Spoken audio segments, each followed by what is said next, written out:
हम डिस्कस करेंगे interrupt and the instruction cycle. Interrupt and the instruction cycle. Instruction cycle के programme में interrupt कैसे किया जाता है। इंस्ट्रक्शन साइकिल के प्रोग्राम में इंटरप्ट से 5 पॉइंट से हम पढ़ेंगे। 5 पॉइंट से हमें ये पता चल जाएगा कि इंस्ट्रक्शन साइकिल में इंटरप्ट किस तरीके से किया जाता है। नॉर्मल, सबसे पहले first point, virtually input output device में interrupt the normal processing of program. Generally किसी प्रोग्राम में नॉर्मली इंटरप्ट किस तरीके से होता है, इनपुट आउटपुट से। अब ये कैसे होता है हम आपको बताते हैं इसके डायग्राम से। अगर हम डायग्राम से बताएंगे तो बहुत अच्छे तरीके से आसानी होगी समझने में। ये 5 पॉइंट को हम डायग्राम के थ्रू बताएंगे आपको। सबसे पहले हम जान लें कि इंस्ट्रक्शन साइकिल में इंटरप्ट इनपुट और आउटपुट के थ्रू होता है। ये है डायग्राम। इंस्ट्रक्शन साइकिल हम पढ़ चुके हैं। इंस्ट्रक्शन साइकिल में यहाँ से स्टार्ट होता है, यहाँ से स्टार्ट होता है प्रोग्राम, फिर जाता है फेच नेक्स्ट इंस्ट्रक्शन में। ये फेच क्या है? अब ये फेच हम बता रहे हैं। फेच ये किसी एक स्टोरेज से दूसरी स्टोरेज में डाटा को ट्रांसफ़र करने का ऑपरेशन है फेच। जैसे कि किसी एक मेमोरी में कोई डाटा है और वो दूसरी मेमोरी में डाटा ट्रांसफ़र होता है तो ये फेच, वो फेच कहलाता है, वो फेच कहलाता है। तो स्टार्ट से आता है फेच नेक्स्ट इंस्ट्रक्शन में। यहाँ से वो डाटा ऑपरेशन के थ्रू, इंस्ट्रक्शन के थ्रू एग्जीक्यूशन इंस्ट्रक्शन आता है। अब यहीं से इंटरप्ट होता है। अब इंटरप्ट कैसे होता है देखते हैं। दूसरा पॉइंट है on this account execution is suspended. ये जो प्रोग्राम का अकाउंट है, ये कोई प्रोग्राम है, इसे हम सस्पेंड करेंगे। जो प्रोग्रामिंग चल रही है, यहाँ से स्टार्ट हो रहा है, फिर फेच हो रहा है, फिर एग्जीक्यूशन हो रहा है, ये जो चल रहा है इसे हम सस्पेंड कैसे रोकेंगे, तभी तो इंटरप्ट होगा। इसे हम रोकेंगे कैसे? जैसे कि हम कोई ऑनलाइन वीडियो देखते हैं, यूट्यूब देखते हैं या तो IPL मैच देखते हैं, तो उसमें बीच बीच में एड्स आते हैं।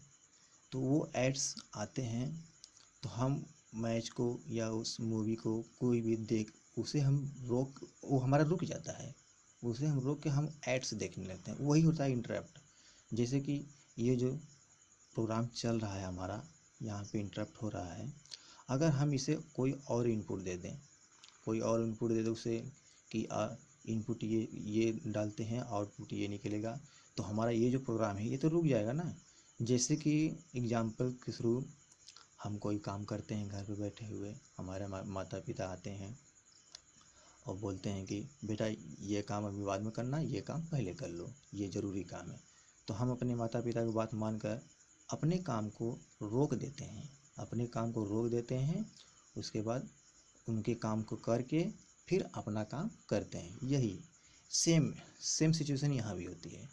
जब हम इस इंस्ट्रक्शन साइकिल में कोई अदर डाटा या कोई अदर डाटा इंफॉर्मेशन इनपुट के थ्रू हम इन्वॉल्व करते हैं, तो ये वाला प्रोग्राम हमारा रुक जाता है।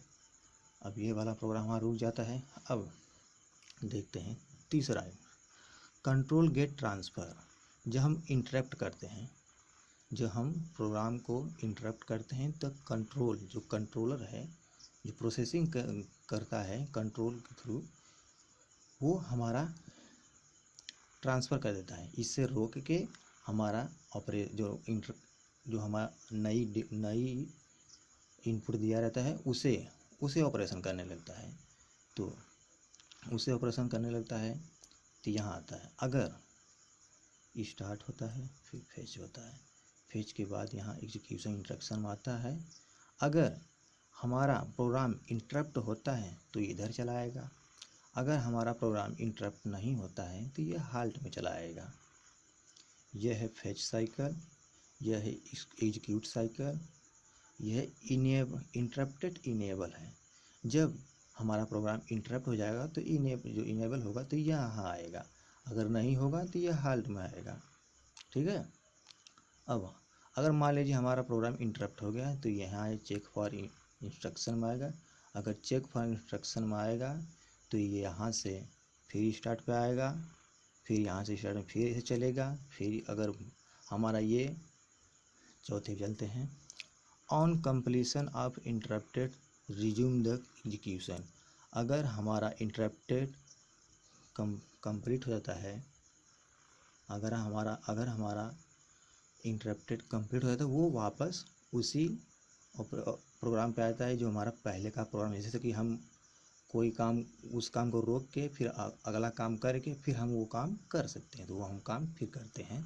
उसी तरीके जो हमारा इंटरप्टेड का प्रोग्राम कर लेता है, तो उसके बाद हमारा ये फिर वाला पहले वाला प्रोग्राम चालू हो जाता है। तो अगर मान लीजिए इंटरप्टेड नहीं होता है, अगर मान लीजिए इंटरप्टेड, तो ये हालत में आएगा। जब इंटरप्टेड हो जाता है तो ये यहाँ जाएगा, फिर यहाँ आएगा, फिर ये साइकिल नुमा चलता रहता है। अगर हमारा ये इंटरप्टेड पूरा हो जाता है तब ये वाला काम चालू हो जाता है। ये देखिए इंटरप्टेड डिसेबल है। ये अगर इंटरप्टेड नहीं होगा तो ये ऐसे चलता रहेगा, ऐसे चलता रहेगा। अगर ये प्रोग्राम ख़त्म हो जाएगा, पूरा हो जाएगा, तो ये हाल्ट में चला आएगा। ठीक है, यही है, यह है instruction cycle with interrupted mechanism.